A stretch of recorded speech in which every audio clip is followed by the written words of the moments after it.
Assalamualaikum dan salam Malaysia Madani kembali membicarakan 5 berita pilihan dalam berita 5 at 5. Ahli Majlis Kerja Tertinggi UMNO, Datuk Seri Jamil H. Baharom menegaskan bahawa bidang kuasa Mahkamah Persekutuan dan Syariah perlulah difahami secara jelas, apatah lagi jika melibatkan kes yang dibawa oleh peguam Nik Ailin Zurina Nik Abdul Rashid. Beliau menyeru agar semua pihak bertenang serta tidak melakukan sebarang provokasi yang boleh mengundang kepada keresahan awam sementara menantikan cadangan daripada jawatan kuasa khas yang dipengerusikan oleh bekas Ketua Hakim Negara. Menurutnya, bekas Ketua Hakim Negara Tun Zaki Tun Azmi akan mengemukakan kepada mesyuarat Majlis Kebangsaan bagi membincangkan di peringkat hal ehwal agama Islam Malaysia dan seterusnya diangkat kepada Majlis Raja-Raja.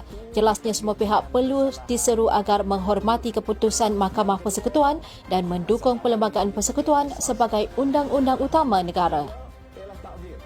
Ketua Wanita UMNO Malaysia, Datuk Seri Dr. Noraini Ahmad mengakui antara cabaran besar pemimpin-pemimpin parti pada masa kini adalah untuk meyakinkan rakyat berkenaan persepsi mereka terhadap UMNO dan Barisan Nasional. Beliau turut meluahkan rasa berbesar hati dengan penganjuran program kursus kepimpinan wanita UMNO kerana ia merupakan medan yang terbaik dalam meningkatkan gerak kerja wanita sebagai usaha untuk memenangi hati rakyat. Beliau yang sempat meluangkan masa ketika minum petang bersama kepimpinan wanita turut melahirkan rasa gembira di atas kejayaan kepimpinan wanita UMNO Negeri Sembilan yang berjaya menganjurkan program sebegini.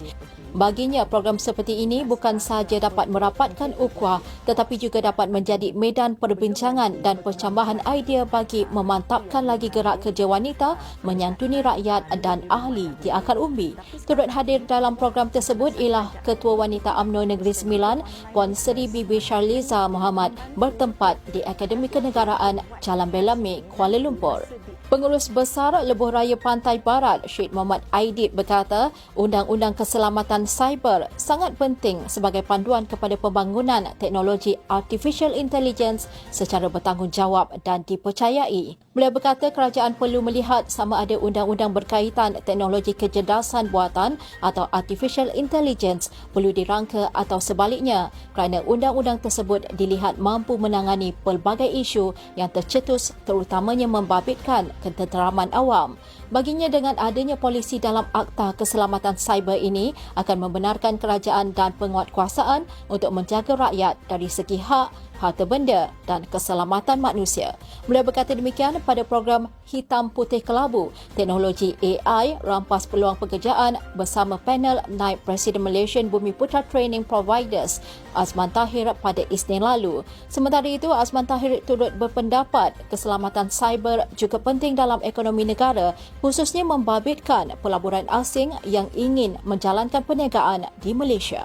Presiden UMNO Datuk Seri Dr. Ahmad Zahid Hamidi merakamkan penghargaan kepada kepimpinan dan akar umbi UMNO Sabah yang kekal utuh membawa perjuangan parti bersempena ulang tahun UMNO Sabah ke-33 semalam. Beliau yakin dengan kebersamaan kepimpinan UMNO Sabah hari ini, UMNO masih kekal relevan di Sabah sejak parti itu mula bertapak di negeri di bawah bayu itu sejak 30 tahun yang lalu. Beliau berharap agar UMNO Sabah terus istiqamah, kekal bangkit menggembeling tenaga dan bekerjasama seutuhnya bagi memastikan wadah parti terus diangkat demi agama, bangsa dan tanah air. Sementara itu, dalam perkembangan lain, beliau bersama kepimpinan dan ahli UMNO mengucapkan takziah kepada keluarga bekas Yang di-Pertua Negeri Sarawak, Tun Abdul Taib Mahmud yang meninggal dunia sekitar jam 4.28 pagi semalam.